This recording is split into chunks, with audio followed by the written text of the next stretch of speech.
Well, good evening, ladies and gentlemen. I'm Sam Roggeveen, Director of the International Security Program at the Lowy Institute. As is customary, we begin by acknowledging the first Australians on whose traditional lands we meet. Now, my role this evening, ladies and gentlemen, is simply to welcome you with a few words about the Lowy Institute Poll and then to hand you over to Stephen Dziedzic, who will convene the conversation this evening. We're here tonight to mark the 2025 edition of the Lowy Institute Poll. The purpose of the poll, which is almost as old as the Institute itself, is to learn about what Australians think about the world and Australia's place in it. Now, the methodology of the poll is explained in some detail in the report that you've got before you. It states that the Lowy Institute conducted a survey of 2,117 Australian residents aged 18 and above, randomly selected. And these days, almost all poll respondents use the online survey, but that's a recent innovation. It used to be done by phone only, and among my many past and present colleagues at the Lowy Institute, I have the singular distinction of once being randomly selected to take the survey. The poor woman who phoned me must have wondered what was going on when she heard my shriek of laughter after she announced the purpose of her call. And naturally, I did the professional thing and I told her I couldn't participate due to a conflict of interest. But actually, several colleagues told me I should have just done it. The founding executive director of the Lowy Institute, Alan Gyngell, said that the idea for an annual poll was conceived because there had previously been no reliable way to track what Australians thought about critical international issues. And nor was there any way to know how those views were changing. Well, we're now 21 years into the poll, so we've now filled that gap. Alan Gyngell rightly called it an extraordinary national resource. And I think what he meant was that the poll is not just indispensable, it's unignorable in public conversation about Australian foreign policy. Now, that's not to say that public opinion ought to determine foreign policy. Personally, I tend toward Edmund Burke's description of the role of our elected representatives. Your representative owes you, he said, not his industry only, but his judgment. And he betrays instead of serving you if he sacrifices it to your opinion. But public opinion ought to inform those judgments. And because the Lowy Institute poll exists, and because its reputation and legacy have been so ably protected and advanced by our polling director, Ryan Neelam, who you'll hear from in a moment, the one thing that our politicians can never say about Australian public opinion on international events is that they haven't been told. So with that, I thank you once again for being here tonight, and I'm now delighted to hand you over to Stephen Dziedzic and the panel. Thank you so much.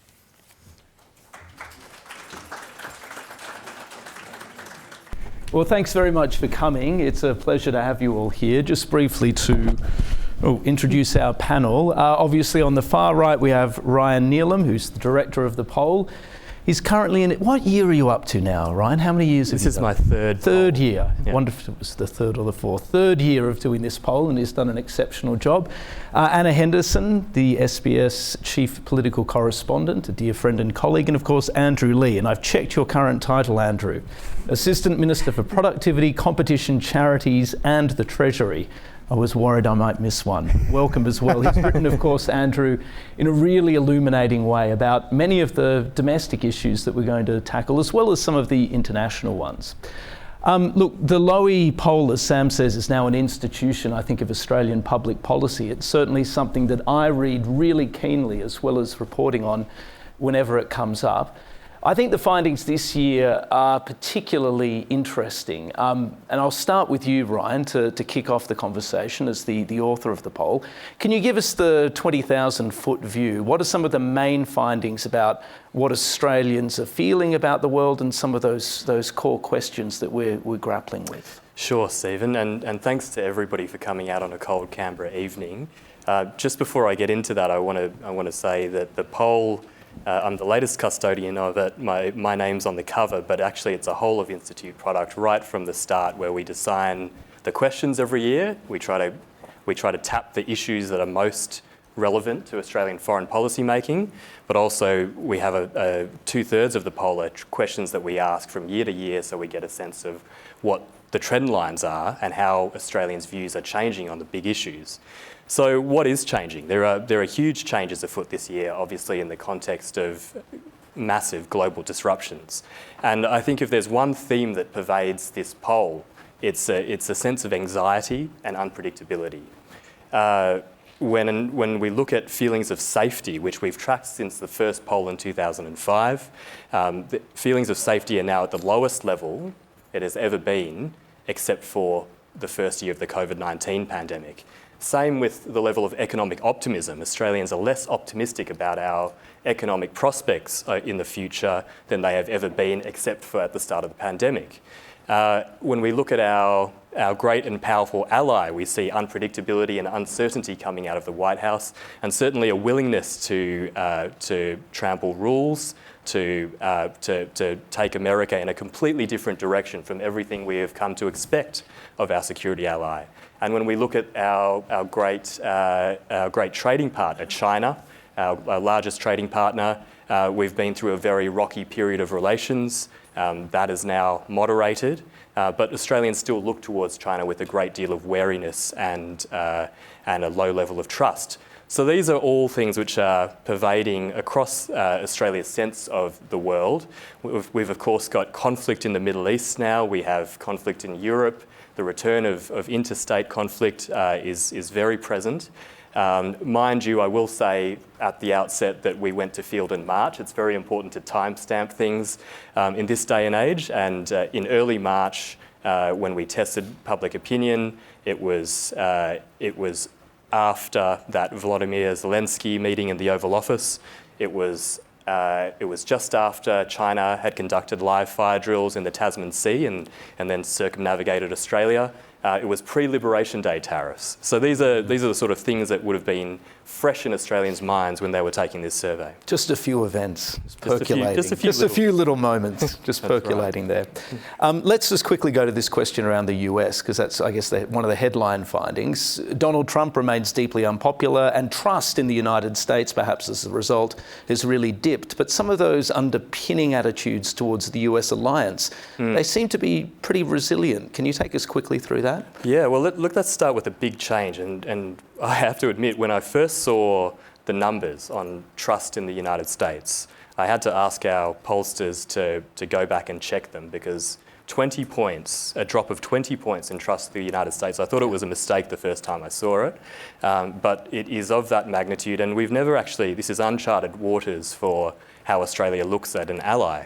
We've seen a similar drop of trust when it comes to Russia after the invasion of Ukraine, and China, when China was hitting us with trade blockages and economic coercion, but we haven't seen this towards a friendly country like the United States. So I was really surprised to see that. But then I was surprised again when I looked at this other question we track, which is, how do Australians see the alliance, the security relationship with Washington? And the remarkable thing there is that you have this level of trust dropping off a cliff, but stability in the way Australians think of the alliance with the United States. So 80% of Australians still think that the alliance is important to our security, even though only 36% of Australians say they trust the United States to act responsibly in the world. And I think that speaks to a remarkable level of nuance in the Australian public, that on the one hand, we might not like the direction that Donald Trump is taking our ally, but at the same time, we realise that that we have an alliance, that there are realities in our region, there are threat perceptions, and the alliance is one of those things that we've had for a long time, and the institution of it is something that we still need. That's what comes through very clearly in this result. Anna, I might turn to you quickly next on the US and Trump. One statistic that just jumped out at me slightly: in 2016, 51% of Australians said that Australia should remain close to the US under President Trump. That number then really soared up in 2017 and 2018. This year, though, with Trump 2.0, unfettered in many ways, with many of his instincts, or arguably worst instincts now, totally unleashed, that figure's 57%. So it's higher, it's high, but it's actually higher than it was back in 2016. What do you make of that? Have we now priced in Trump to some degree? Is he losing his ability to shock us? What do you make of that and some of these findings around Trump? I think people are starting to get to a sense of, well, that's just what Trump's going to do. I've just come back from the G7 meetings in Calgary and Kananaskis, and Trump just came in like a cyclone, and he sort of stamped around like a bull in a china shop, dropping paperwork on the ground, confusing the UK and the EU when he was agreeing to a trade deal, and generally just kind of blowing up the whole plan for the day, and then whipped off on Air Force One back to Washington. He said to deal with what was happening in the Middle East, and then the White House was briefing out that he had a flu, and that he also needed to go back for sort of health reasons. It's just, we're starting to become a little bit desensitized to what Donald Trump is doing. That was an extraordinary day. That was a world leader in the middle of huge international instability, where we were expecting these countries to potentially come together, and perhaps probably thinking too much of the G7 at this point, but something that might send a message, at least to people in Australia and other kind of like-minded democracies, that there was a plan in place or some way that countries could come together.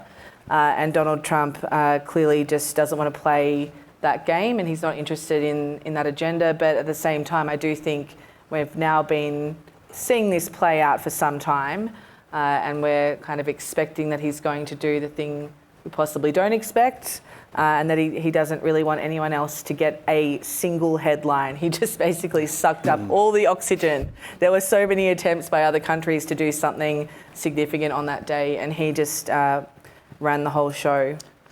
Andrew, as a politician, as someone who tracks these things closely, how do you think Australians are approaching Trump 2.0?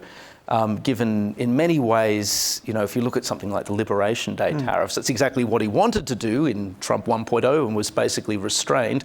All the adults now are seemingly out of the room, and yet Australians, yes, that trust has dropped off a cliff, but in some ways they're taking this in their stride. What do you make of some of these results?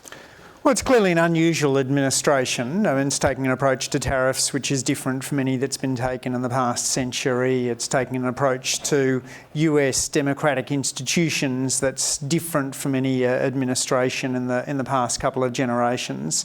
So that's unusual for Australia, but I think we're also recognising the enduring value of the alliance, which has made its way through a whole range of different US administrations of different complexions. Clearly, Australians still have a strong commitment to open markets. Having written a little Lowy book on choosing openness a couple of years back, I'm pleased that the openness... I'll forgive the plug. The openness agenda... It's a great book, so I'll forgive the plug. It's commitment to economic openness is something that Australians continue to share. I don't detect a strong appetite among Australians for retaliatory tariffs. I think there's still a strong recognition within Australia that tariffs are basically paid by consumers, and you see that in the Lowy Poll attitudes towards US tariffs. Even although it's pre-Liberation Day, there's a nice question there on US tariffs. The striking, I mean, Ryan touched on this, leaving the US behind us for a moment, is this striking figure about this sort of febrile and uncertain world that we're in at the moment. 91% of Australians in 2005 said that they felt either very safe or safe. That figure is now 51%. So that's happened, over a fair period, but the trend line is clear. What do you think are some of the main things driving this? To some degree, I guess the answer's obvious here, but what is at the heart, do you suspect, of this welling sense of insecurity and uncertainty that Australians are facing? Well, my guess is people aren't thinking about crime. Most categories of crime have fallen pretty substantially over the last decade, so they'd be looking at what's going on in the international arena, and clearly, notwithstanding today's ceasefire, there's still a huge amount of international uncertainty. The way in which we engage with China is reflected in the fact that almost equal numbers in the poll see China as primarily a strategic threat, as do see China as primarily an economic partner, and the concerns that Australians have about the Middle East, particularly in parts of Australia where many people have friends and family who are caught up in the conflict. That feels very present to a lot of Australians, particularly in places like Western Sydney. Yeah, and it feels like that figure, and maybe Ryan can touch on this quickly, that figure really dropped off a cliff after COVID. That was the real moment. That feeling of safety. That feeling of safety. That's when Australians really started to feel that the world was starting to... That's right. Yeah, and what's interesting is those people who said that they felt very safe. If you look at the first 2 decades that we asked that question, the first 10 years or so that we asked that question, you had in some years close to 40%, getting up to about half of the population saying they felt very safe. You look at it in the last 4-5 years since COVID, and it's down at 4 or 5%, and it's never recovered, right? So I think what the pandemic did, it broke the sense that we were far away from the world and that threats couldn't reach us at home. And I think when Australians look at other threats, the idea that we might see conflict in our region, the sense that cyber attacks come out as the top listed threat to our interest 3 years in a row now. These are things where Australians are feeling the world really directly impacting them, and the sense that we are distant and we can hide from it is no longer there. Yeah, they're probably right. All right, let's move on now to China. This is another finding that I always look at. In 2018, when Australians were asked, is China more of an economic partner or more of a security threat to Australia, 82% of Australians said it was more of an economic partner, and 12% of Australians said that it was more of a security threat. Fast forward to 2021, 63% of Australians say China's more of a military threat, and only 34% say that it is more of an economic partner. So that figure, in the wake of the enormous sort of cataclysmic breakdown in the relationship between Australia and China, really did turn on its head. What's interesting that since then things have narrowed a little bit, and I just noted this year, Ryan, for the first time since 2020, by a very narrow margin, more Australians are now identifying China as more of an economic partner than a security threat. It's tiny, it's 50 to 47%, but over the last few years you do sense a slight warming towards China, which is interesting given, as you say, this poll's taken in the immediate aftermath of the partial circumnavigation of Australia by the PLAN. Anna, I might go to you on this. Do you have any thoughts on that? Certainly Australian security professionals and foreign affairs officials aren't more sanguine about China. What do you think might be driving this? Well, politically, certainly, the Albanese government was working on bringing Australia and China back to sort of the trade table, and a physical return of an Australian leader into Beijing and Shanghai. Like, that was a pretty incredible trip to go on with Anthony Albanese, given the fact that we were some of the first Australian journalists to go into the country for a significant period of time.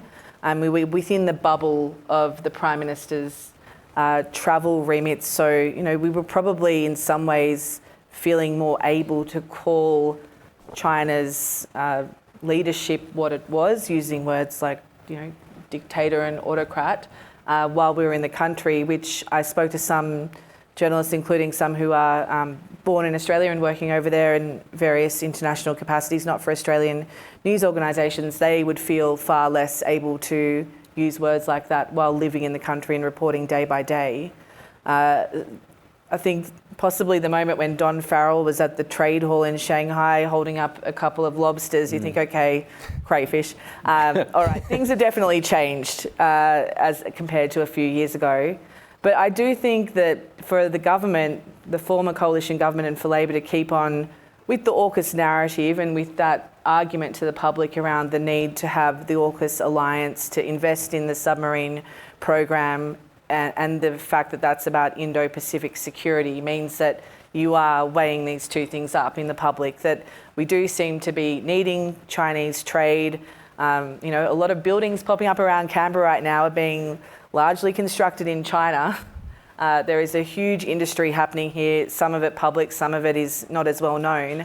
But then on the other hand, the security environment, the circumnavigation, or the fact that we're investing $360 billion at this point in submarines. People have these two things to weigh up, that we both need China economically, but at the same time that there is a sort of military aspect to all of this, which is unsettling. Andrew, do you think that stabilisation plays into this figure? Australia's priors have shifted, right? It's clear they regard China in a fundamentally different way than they did, say, back in 2012. But this slight thaw that we're seeing in attitudes to China, is that driven by the fact that they're listening and watching what the government's doing with stabilisation, and that's calmed them somewhat? Look, I think so, Stephen. When we came to office, there was some $20 billion of Australia's trade that was subject to restrictions on the Chinese side. We managed to steadily work with the Chinese counterparts to see that reduced to zero. The two economies are highly complementary. Our iron ore builds Chinese skyscrapers. Much of what they're doing on the manufacturing front is complementary to our economy, and a lot of the supply chains are interlinked. This huge people-to-people movements, the students and tourists and the like. So all of that is raising the prosperity of Australians, and it shouldn't be beyond our wit to manage a relationship with a country whose political system is different from ours. We managed to do that under former Chinese administrations, none of which would be judged democratic on the Polity 5 scores. Let's turn to another aspect of the poll. I always love looking at this, influence in Pacific Island countries. It's because it's part of my beat. In 2024, 31% of respondents said that they thought that Australia was the country with the most influence in the Pacific region. This year, that figure has really ticked up to 39%, which is interesting. And this, of course, comes against the backdrop of what the Foreign Minister calls a permanent contest with China in the Pacific, and some very high-profile Australian initiatives that have drawn quite a bit of attention more broadly, including the Phalappili Union with Tuvalu, the treaty with Nauru, the NRL deal. Ryan, what do you make of this? Is this Australians recognising, are they right-sizing the problem a little bit, perhaps? Is that essentially what's going on? Are they becoming more aware of just how much presence Australia does have, as well as the initiatives the current government's taken? I think it's a couple of things. I like the description of right-sizing it, because last year when more Australians said that China was the most influential country in the region, for me that was a little bit out of whack with the reality of Australia being the largest aid donor in the Pacific, a member of the Pacific Islands Forum with strong political links to every government in the Pacific Islands Forum, a key security partner for many of the Pacific Islands, and a country with cultural and historical ties to many of those countries. So I think this uptick in how Australians look at it, part of it is a product of the high-profile deals that you mentioned, that you've reported on, Stephen, and others have looked at. The Phalappili Union, the NRL deal with Papua New Guinea, a whole range of different innovative ways of actually drawing closer to the Pacific and actually trading off our influence to actually secure some inroads into the security space that has very heavily become contested in recent years.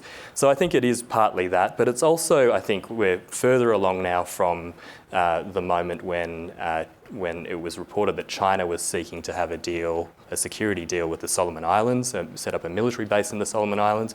Of course, that was before the last election, and that made national news. It became an electoral issue. And I think that had a pretty pervasive effect on public perceptions that China was making attempts at sort of playing in our backyard here. They were trying to make inroads with these governments, and they were actively seeking to have military cooperation, security cooperation, and as many partners as possible.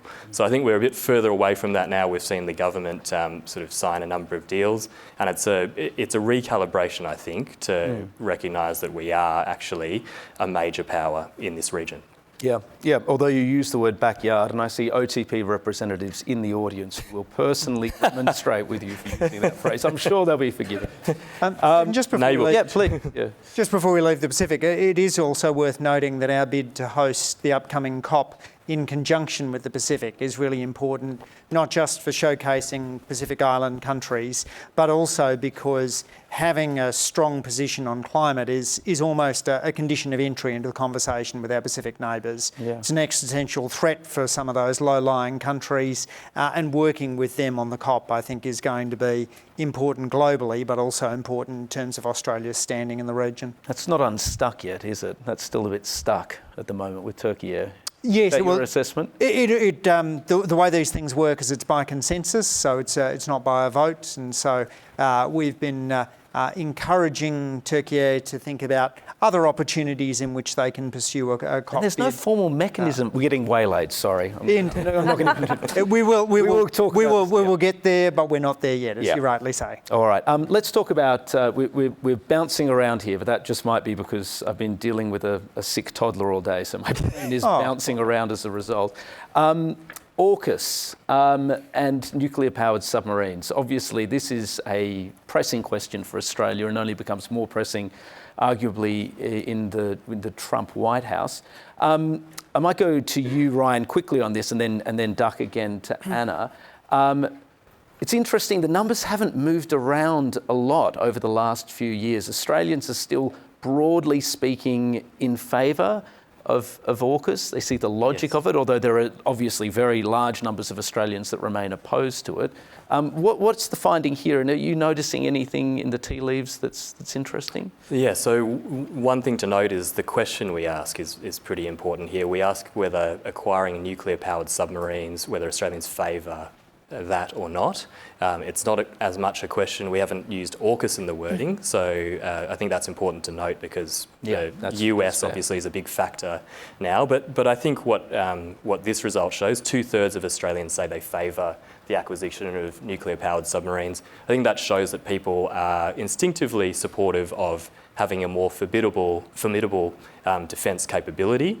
But a few years ago, when we asked other questions about whether the cost is worth the capability and what the impact of having these submarines would be on our region, it was a much more mixed bag of responses. So I think part of that shows that, yes, instinctively people are drawn to a more advanced defence deterrent, but when you start to talk about trade-offs, cost trade-offs in particular, which we haven't really done at a national level yet, and when you start to look at the actual impact of the submarines and what they might be used for, whether they're fit for purpose, I think those are things, the strategic questions, which are yet to fully run their course in the public debate, and we're only starting to see the beginnings of that now.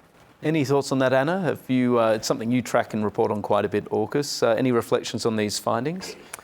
Look, it doesn't really surprise me that there is backing for it because I just don't think that both sides of politics would have so fulsomely supported it, setting aside obviously the alliance with the US and the need to ensure that those strategic allies are, part of the conversation. It doesn't surprise me because I would think that for both major parties to be so on board with this, they would think that there was a public sentiment there. I think I was surprised, though, by the more broad result that you had about the energy mix. Can I pivot? Yeah. I mean, we can talk more about AUKUS, but I was just so fascinated to see, and Ryan pointed this out to me earlier, about, the split in the community around nuclear. That 37% saying a major role. It was about 30-30-30, no role, a minor role, a major role. I think that says something around perhaps that the coalition's nuclear policy, perhaps some of the concern in the community was more about that it was going to be government owned or the particular sites, but as a theory within the Australian population, there does seem to be some acceptance or interest in seeing nuclear in the mix. So I found that really interesting. Yeah, is that just people, clocking that regardless of whether you think it makes sense in Australia, and you can make a compelling argument that, that the economics don't stack up as well here as they might in other countries, but they're aware that other countries are turning to nuclear as a critical way of reaching net zero. I think Andrew might want to weigh in on that. Is written. I mean, it is an interesting finding. I mean, the received wisdom is that Australians don't want to see nuclear power in their backyard. But is there a bit more nuance to that story, perhaps? So it is deeply polarising, and it was one of those issues where you're standing on pre-poll, chatting away with voters, and anyone who raised nuclear was either passionately for it or passionately against it. There were very few kind of fence sitters on the nuclear debate, and I suspect that the election changed relatively few minds. The demographics. Was that in Canberra, Andrew? Was that a Canberra? Yeah, but Canberra's not completely different from the rest of Australia. We have a variety. He says with just a tiny touch of defensiveness. Yeah, I mean, and I would agree. I would agree as a Canberra denizen. There's a diversity of views in Canberra on this as on many other issues, and certainly demographically. Older men are much more pro-nuclear. Younger women tend to be more anti-nuclear. But I didn't detect that the election campaign changed anyone's minds on nuclear power. Of course, there's CSIRO saying it's the most expensive form of dispatchable power. There's the Brits paying 3 times as much as expected to build their latest nuclear power plant. But I don't think any of those facts kind of cut through in the debate. But on climate change, this is really interesting as well. Ryan, I might go to you on this to take us through some of the findings. Yes, there's still an acceptance that climate change is a threat, an urgent one, that we need to make the transition. But there's a bit less of an appetite among Australians when you ask them, are you willing to pay a price for this at when it comes to paying your power bills? Can you take us through that briefly? Well, the question that we've asked for close to 20 years now is on how urgently do Australians see the problem of climate change? Should we be acting on this, and are you willing for Australia to incur significant costs to deal with this problem?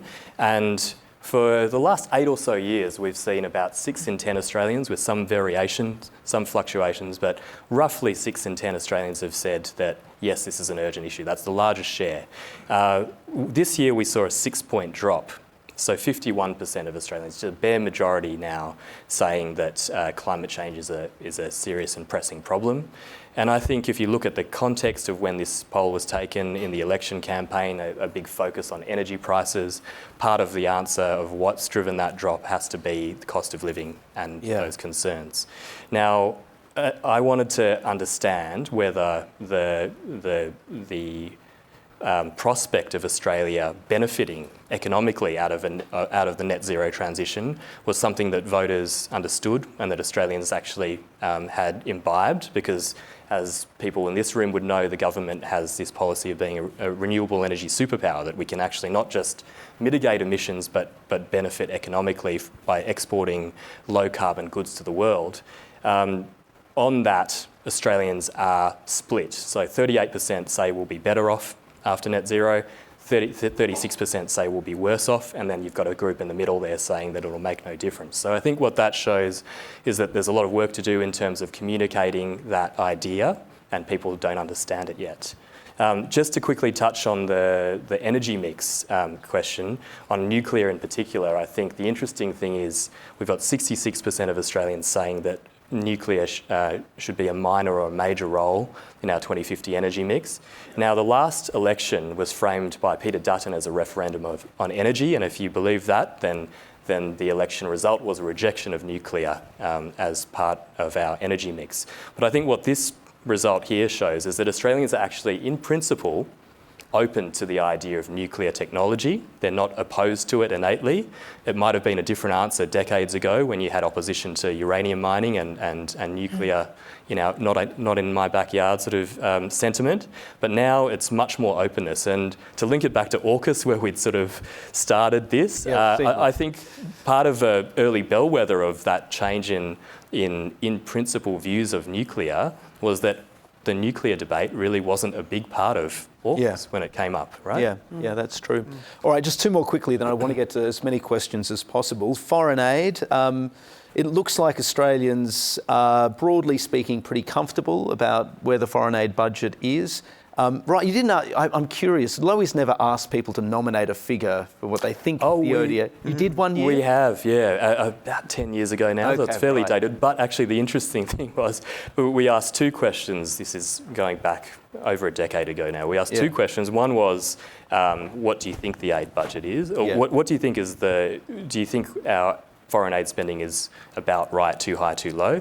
And then we asked them to say how much we thought the aid budget was. It's sort of a gotcha question. Yeah. And the remarkable thing was a lot of people said, too high. But then when you asked them what the figure was, a huge proportion of people thought that foreign aid was well above what it was, like 5%. Similar results in up of the America. budget. A lot of people would nominate. I remember there was a poll 5 or 6 years ago, and I think the average American believed that the foreign aid expenditure was somewhere between 3 and 5% of the US budget in total. Yes. And it was similar here. Yeah. So people have outsized assumption of our generosity, perhaps. And a general warming, it looks like, toward, I mean, not huge moves in the numbers here, but nonetheless Australians increasingly probably a bit warmer towards the idea of ODA than they would have been a few years ago. I see this as people are happy to stay steady in the amount that we give of foreign aid. So about half the population are saying that it's about right, we should stay where we are.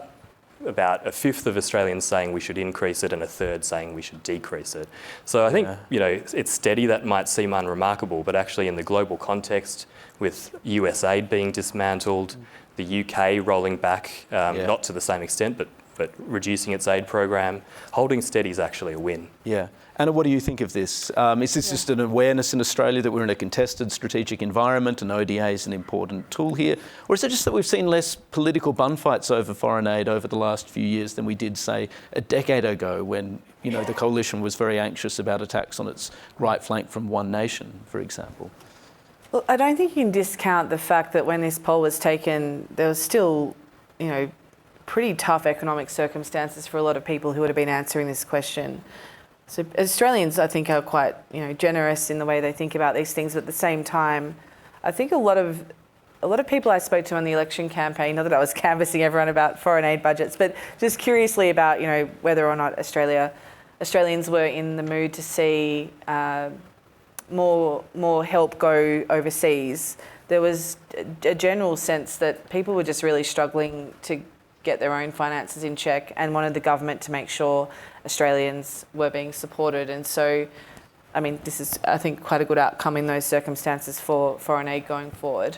All right. But I think people do have a real misunderstanding of how much we do give. Any thoughts on that? Oh, you've written about some of this before, Andrew. Do you have any thoughts on this? Yeah, I'm a strong supporter of our foreign aid program, which is now just ticked over $5 billion, 3/4 of it going to the Pacific, and really doing a huge amount not only to save lives, but also to improve our standing in the region. It's a really important tool of foreign policy.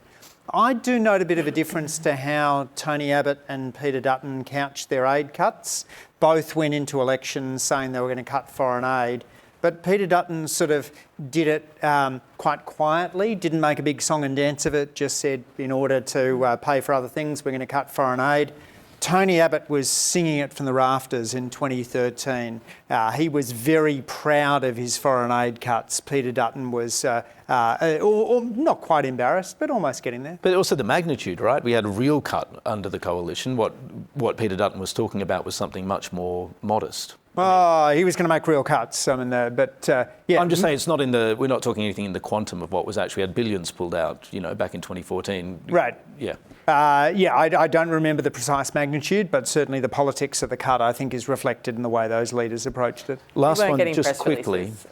That's true. There was no press release. That's a good point.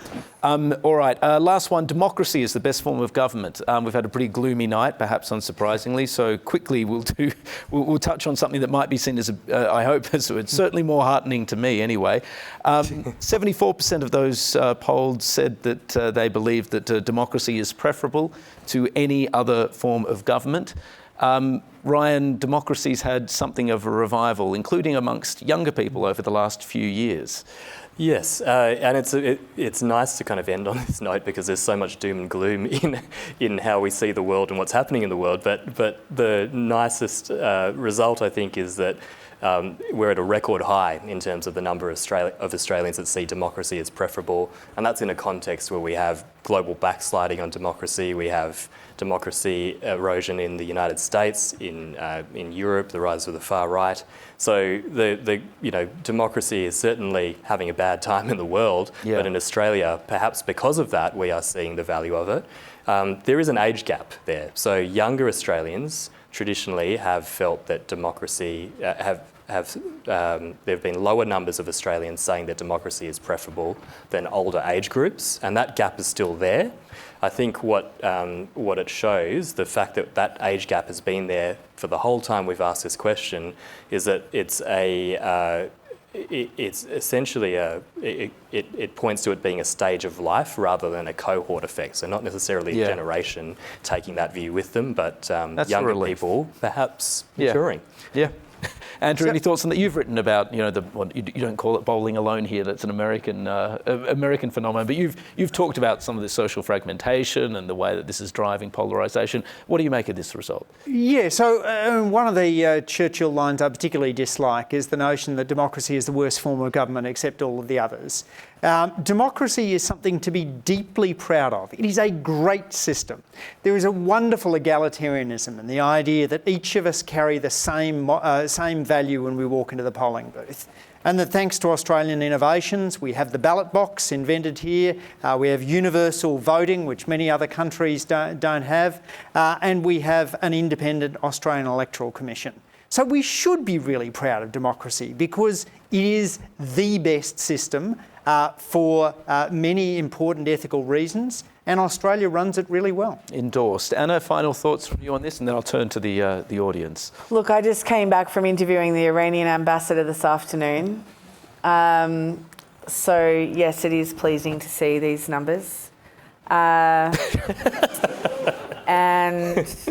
I find the social media side of this interesting as well, because what it says to me about the acknowledgement that social media is having an impact on democracy is that people who are consuming social media have some awareness that through AI, through the way clips are circulated, through how things can be through different methods now, potentially the meaning change, not straight reporting, that it's having an impact and people are aware of that. So that is good to see. Might also be some Elon Musk effect in that negative view of social media. Yeah, potentially. All right, questions. I'm keen to get as many as we can in. If you've got one, please raise your hand, and I'm sure the good people at Lowy, there they are, have a roving microphone. They'll bring it right to you. Anything you'd like to ask our panellists? Yes, sir. So hello? Just springboarding off the back of the last point, how well do you think that younger people actually understand how government/democracy works? And what effect do you think that might have on those numbers? Andrew, you talk to young people all the time. What do you think? I mean, obviously, we learn a lot about electoral systems as the more often we use them, and so it wouldn't be surprising that someone who's voted a dozen times is more familiar with how democracy operates than someone who's voting for the first time. And there's always the risk that people on both fringes of the political spectrum say the whole system, you shouldn't participate because the system is run by people who are either corrupt or stupid. And that is deeply corrosive of participatory democracy. And there's a lovely book called by Eitan Hirsch called Politics is for Power, in which he argues that the most dangerous thing you can do to a citizen is suggest that democracy is like a sporting match in which you're just sitting up in the arena watching it happen. In fact, it's a sporting match in which you need to be down there on the field. So young people sometimes don't realise their ability to be on the field and to be participants, but there's a whole lot of inspiring young people getting involved in democracy, making a difference and giving the lie to the notion that everything is locked up by vested interests and there's no point engaging. Any other questions? Yes, sir. I'm curious if Australians believe that that there are leaders around the world who have exhorted their publics to accept that the post-World War II order has either ended or is ending. Do Australians believe or accept that? And has that conversation happened? Thank you. Ryan, do you want to take a stab at that? Yeah, look, I think when we look at the 2 decades of polling that we've done, what I see coming through in many of the questions is Australians lean towards international cooperation. When we ask about free trade, We haven't asked about it in this poll, but last year and several years before we've done that question, do they value free trade? And it's always 70% upwards who see free trade as a good thing. When we ask about Australia doing things like hosting a COP or participating in the UN Security Council, I saw my former ambassador Gary Quinlan here today. Australians are supportive of those things, and I think it speaks to us actually valuing the fact that we have a rules-based order. Conversely, when you look at questions in this poll, for instance, Donald Trump's desire to acquire Greenland and use pressure to get there, I think Australians reject that. You see a strong rejection of things that go against the rules-based order. So it does concern me when we hear in other countries, in the press or in politics, people talking about the rules-based order as if it's a thing of the past or that we shouldn't be nostalgic about it, because it's only a thing of the past if we let it be. And countries like Australia have been a member and an active participant in building the order, and we can actually do a lot to preserve aspects of it. Yes, a question up the back. Gentleman in a brown jacket. Yeah. I know Latin America and Africa are far from our top priorities, immediate priorities, but did this year's poll include any questions about Latin American countries or African countries, particularly West Africa and Sahel, where we all know now is the epicenter of the fight against terrorism?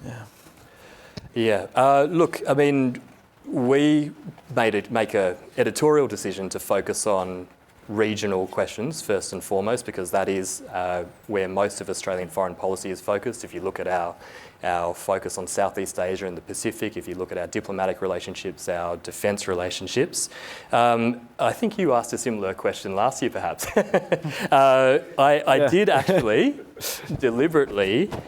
We have this question, the feelings thermometer, where we get a sense of how Australians think about different countries. And I actually, this year, perhaps because you asked that question last year, I thought we should actually have a broader spread, an understanding of how Australians feel to other countries. Brazil's on there in 58% of, at about 58 degrees, Australians feel moderately warm towards Brazil. South Africa, 52 degrees. We haven't gone into the more specific questions you asked about conflict in Africa, because by and large Australia is not as engaged in those. But you're right. I mean, I think we're resource constrained. We focus in our foreign policy on the region, and that's what we choose to track through this poll. Any other questions? Yes, just up the back. Yeah, sorry, I had a similar question. I'm the Deputy Head of Mission of the European Union Mission to Australia, so I couldn't but notice that there's relatively little on Europe, the attitudes or relationship with the European Union or Europe in general. And I do get it that you have to focus on the region, but I mean, you were mentioning trade. The European Union is your third biggest trade partner in goods after China and Japan, but before the United States, and the second biggest in services. And now, I mean, if we're talking about values, principles, democracy, rule of law, certainly I think Europe and European Union and the member countries would be closer to Australia than many of your immediate neighbours. So yeah, I was just wondering, and since you answered that, maybe because of the question in previous years, you included something maybe. This is a monologue masquerading as a question. I don't disagree, but can we get to a question, please? Well, maybe I can. I think I get the gist of the direction of that. Maybe I could actually just point out we actually do have a number of European countries in some of the questions we asked. France always does very well when we put Germany in there. It always does very well in terms of trust, warmth, and confidence towards those leaders, and I think that speaks to some of what you're alluding to, the shared values, the joint investment in institutions. Actually, one thing we didn't discuss on this panel is Australia's response to Ukraine. And one thing I think shows up very strongly through that is that Australians continue to back Ukraine, even though America appears to have changed course under Donald Trump. And on the matter of whether Australia should participate in a European-led peacekeeping mission after a ceasefire, 7 in 10 Australians support that. So I think you're right. There is more we can do as liberal democracies together, and I think the poll shows it. It's interesting as well because you've seen attitudes towards Ukraine really cratering in the US. That seems to be people taking the lead from Trump essentially, but there's absolutely no sign of that here. And of course, bipartisanship remains solid here, importantly. Yeah. More sanctions in the last week, and even while I was over in Calgary, our Prime Minister was sort of brokering a new defence and security arrangement with the EU, as I'm sure you well know. Yeah, we can talk about why he was initially so hesitant about that afterwards. All right, next question. Yes. Thank you. Peter Tesh, washed up former public servant, and for my obviously manifold sins of omission and commission, former ambassador to Russia. A lot goes into how the question is asked and the mood of respondents on the day, but I'm just struck in the touchy-feelyometer on page 9. The curious decline that began under the Biden administration in feelings of warmth towards the US, slightly compensated by, and the quantum is not high, growth in views about China, Russia, which buggers me, and North Korea. Is there anything there? Is this just people knee-jerk spasming in response to the decline in US warmth? You're talking the incremental increases? These are very... Sorry, your points are very good, right? Very small figures we're talking, Peter. Even that Russia began from a relatively high point a dozen years or so ago. Is there anything more behind that? Because I know a lot of it is just people's superficial reactions, but I am curious what's led to the recovery after Russia fell off a cliff. Well, the first thing I'd say is that I wouldn't call it a recovery because it's very, as Stephen points out, it's very incremental. You've got, so it's sort of a margin of a few points. It's a similar thing with China. There has been some moderation of threat perceptions, and there's also been slight increases in trust towards China. But with China, for instance, it's a difference of 12% in 2022 to 20% now. Nothing to brag about for China, and I think North Korea, it's a sort of very minor aberrations. But I mean for Russia, Peter, I think part of it is we're past the initial shock of Russia's invasion of Ukraine. People have, for better or worse, start to sort of normalise the state of war there. They haven't accepted it, as the question in Ukraine shows, but the shock that registered, not just on this question, but a whole range of indicators in this poll, is not there anymore. But it's still a pretty, I mean, if you look at warmth towards Russia, trust in Russia, it's right down the bottom. If you look at the confidence in Putin, it's right down the bottom as well. So I would see Australians still taking a very cold look at, towards Moscow. Every year... Oh, sorry, Peter. Any other questions? Kiara, yes. Yeah. Is there a microphone for Kiara? Maybe wait for the mics for the people online. Thank you. Just similarly, I was interested in the results on Indonesia and India, which arguably, I guess you could say, are two of Australia's most important partners. And in particular, I was noticing India on this feelings thermometer has some of the lowest. It looks like the lowest the score over the years this year. So I was just wondering, and if you had any thoughts on why that is, particularly given with India in particular, the uptick in the relationship to... Ryan, do you want to tackle that one? Yeah, and I'd be interested in others' thoughts on this as well. But I mean, I think for me, Indonesia and India always sort of underpunch when it comes to public perceptions. There's always been intent from the government side at various points. There's that old saying that every government discovers India once in its term. But there's always been there's always been this sense that the public don't recognise the potential of those countries to be closer to us as economic partners, strategic partners. And I think with India, there are a couple of things that might have led to more recent declines. One is that nest of spies issue in recent years. There's been well-documented human rights concerns, press freedoms on the slide in India. Those are things that would be of concern for some segments of the public. But on the whole, there is also a recognition of the economic potential of India and its place in the region as a strategic power. Any thoughts on that, Anna, that you want to...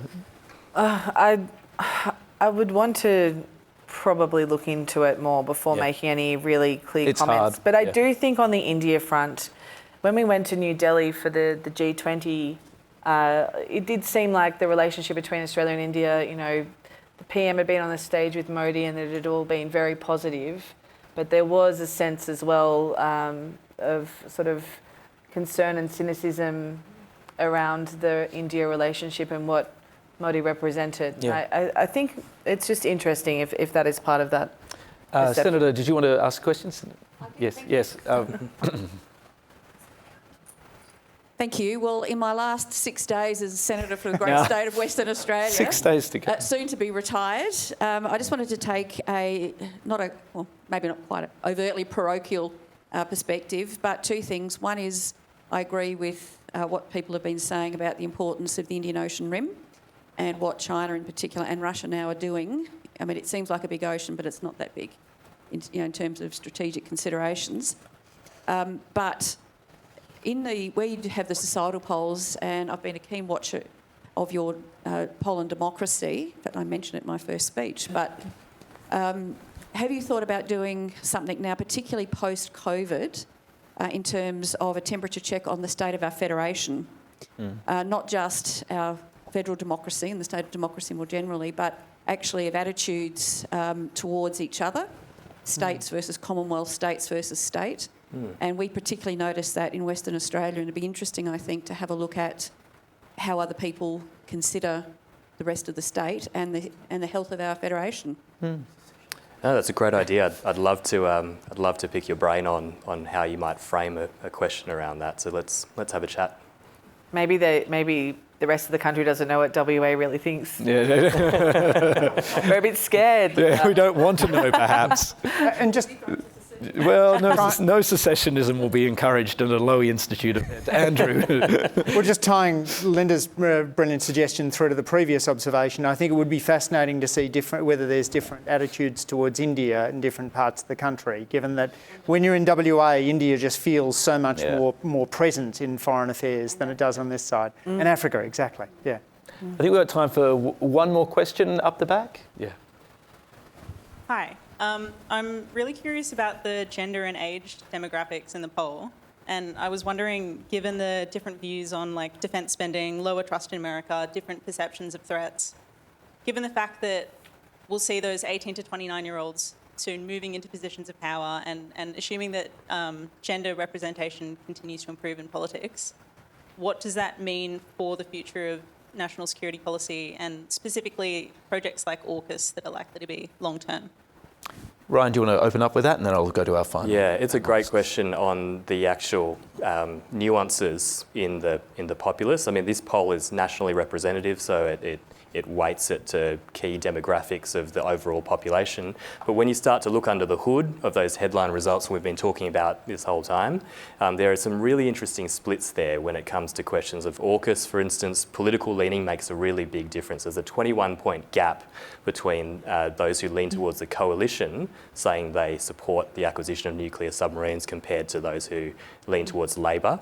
When you look at issues of climate change, for instance, young people much more see the issue with much more urgency than older age groups.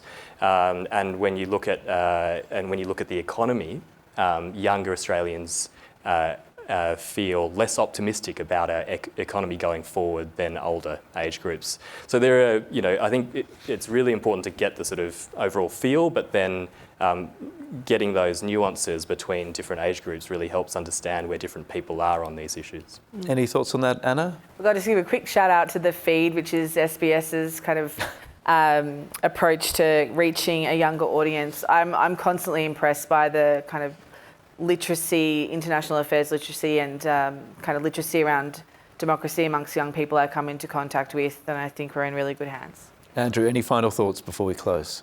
When Parliament resumes next month, they'll be in a party room which is 57% women, but that's not as representative across the whole Parliament, which is still majority male, and particularly in the foreign affairs and national security conversations, women tend to be underrepresented as well. So I think what your question goes to is the importance of making sure that women are better represented in that foreign policy conversation so that it accurately reflects the broader Australian public at large. All right, well, on that note, we'll bring the event to a close. Ladies and gentlemen, can you please thank our panel? Jack. Thank you.